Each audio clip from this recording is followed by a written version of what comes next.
असं म्हणता? बरं साहेब येतो. या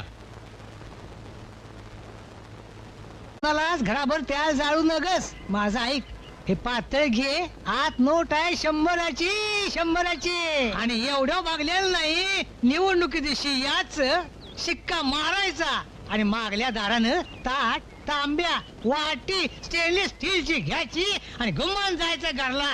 अरे हुबाल्या, कोण गयो हरिश्चंद्राचा अवतार? राजा नाही, गुलाम आहे.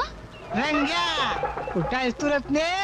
अगं शोधून शोधून गाव पालता घातला आणि तुझ्या घरला गेलो.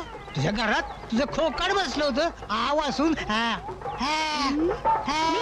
मुडद्या त्यांची म्हातारा म्हणाला तू कुठं तळणा ताठा गडी हाय. चेअरमनच्या दुकानातली हातबटची फुकटची पिऊन खोकाड झालेस ते झालेस आणि बोलताय कसं